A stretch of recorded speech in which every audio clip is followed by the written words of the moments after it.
So everyone says that they're going to move when it's the right time, but I've been in business long enough to know that by the time it feels right, it's probably too late. That was almost the same situation for me.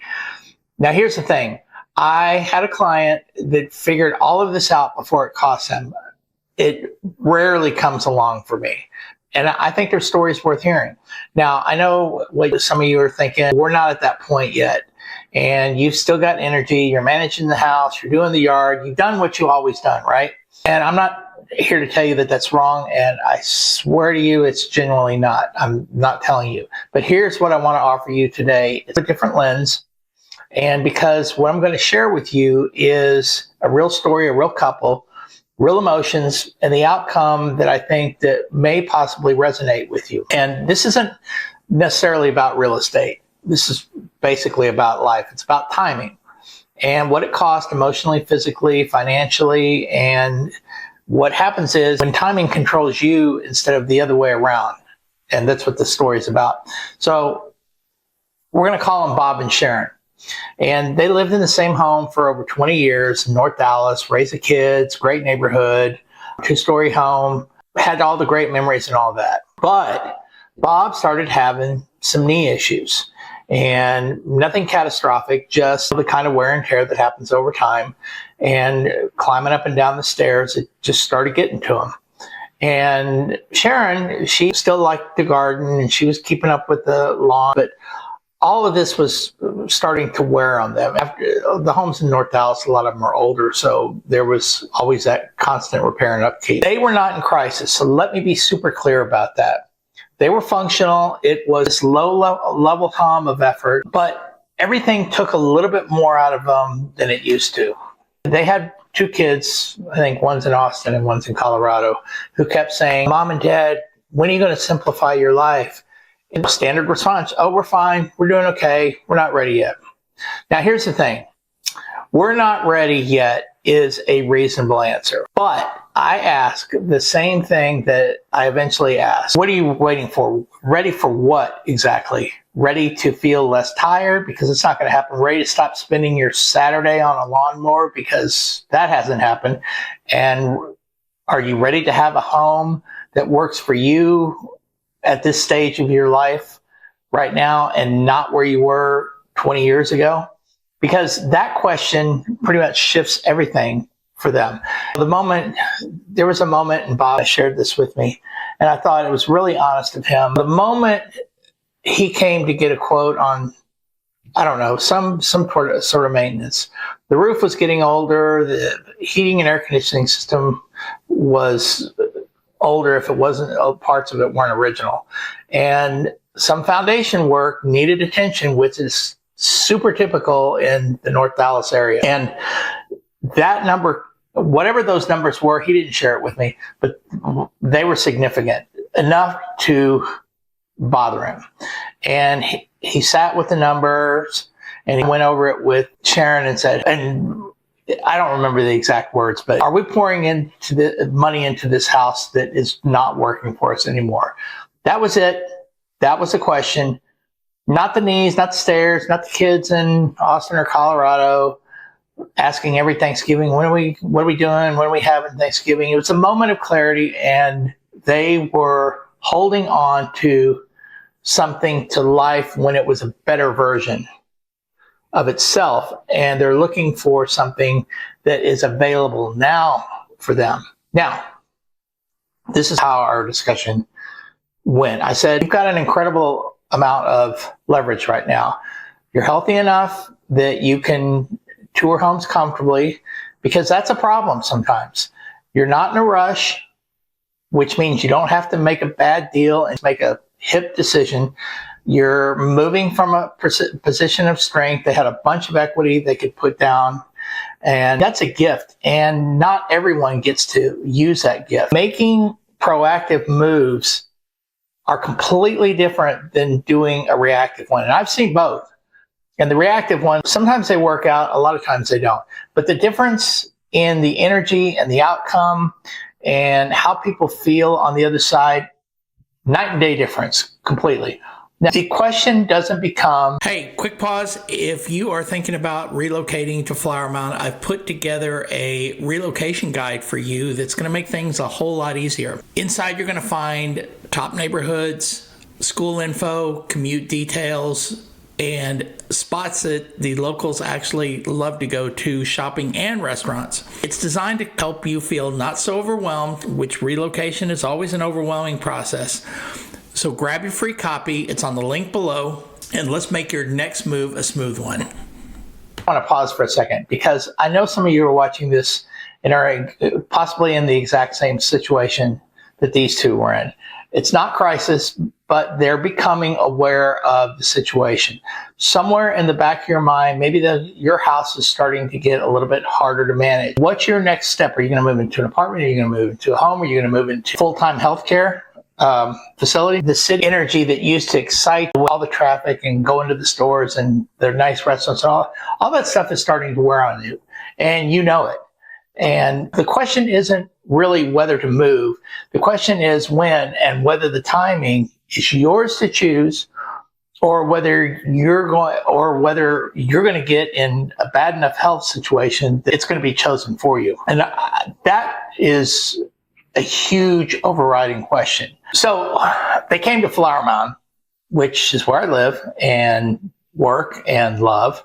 And I want to be honest with you, they did not fall in love with it instantly. Sharon thought it was too quiet because in Dallas, they lived near a lot of restaurants, near the action, you had Central Market, the Tom Thumb, the Kroger, all that stuff that she could make a choice of.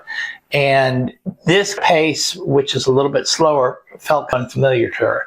And I said, let's give this another shot. Let's get out and walk around and maybe let the area talk to you instead of you talking to her. Change your expectations because you're going from a city to a suburb situation. So the second time we went out, went to lunch, and nice place. I'm not going to name it because they're not giving me any money.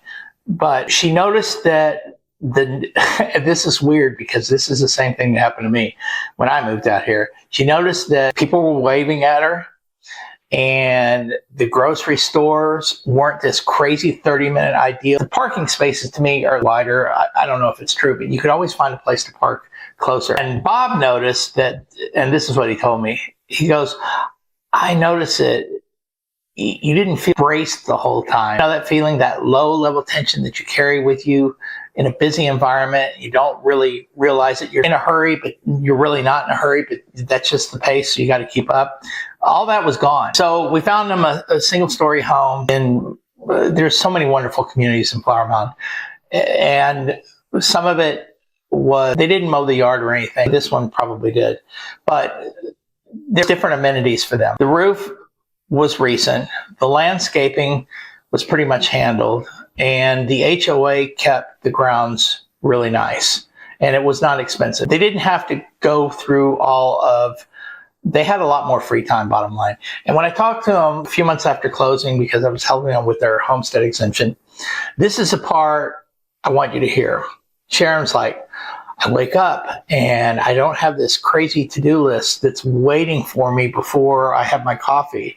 And Bob said something similar. It's like, I feel like I got ahead of everything.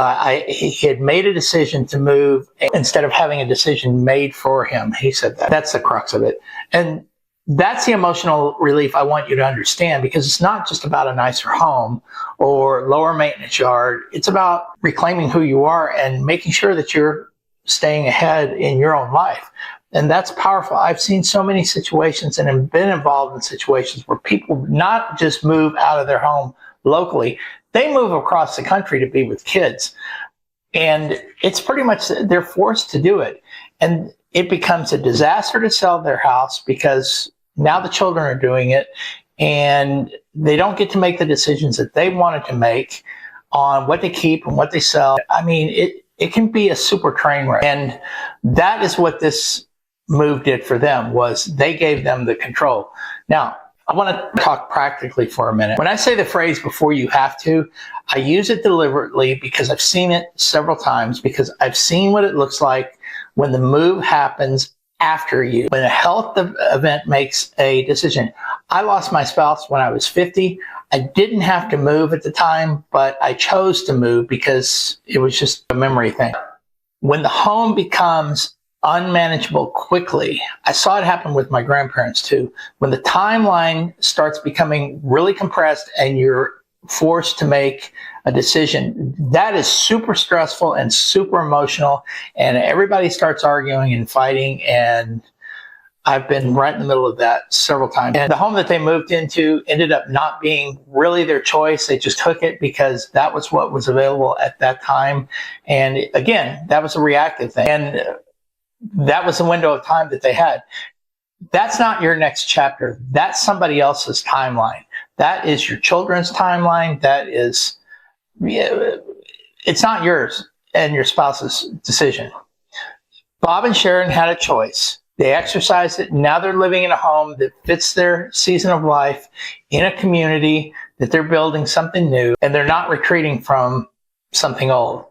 Your hesitation, and I understand it, I really do, the hesitation is normal. I had it myself. And this isn't about the boxes or the logistics and the closing costs. It's about identity. And it's about letting go of the version of yourself that you have had for such a long time. And believe me, that's not a small thing. But here's the question. I want you to sit with this. The same question that when we first talked at the kitchen table and they had all these estimates and everything. Am I holding on to this because it serves me or because letting go feels scary? Does it feel peaceful or does it feel heavy? And your gut's going to give you the answer every time. I don't have to sell you on it. You're going to know. And if your gut is starting to whisper over time that it's time, I want you to know there's a version of the move that feels good, less stressful, less emotionally draining, and that feels like a choice. That feels like your next chapter that's on your terms. And you're not losing something, you're evolving. And I'm telling you, I went through this myself, and it's just a different season in your life, and different seasons deserve different homes. If you feel this has resonated with you, if you heard something in this story that seems a little bit familiar to you, I'd like to hear your comments and tell me where you are in the process, if you're already thinking about it, or if you have a move that you can relate to this story. I read every one of them and I respond to everything. And I want you to know that if you need help with this whole deal, I'm Chris Hooper, Chris Hooper Realty. My information's down below, and I'm going to see you next time.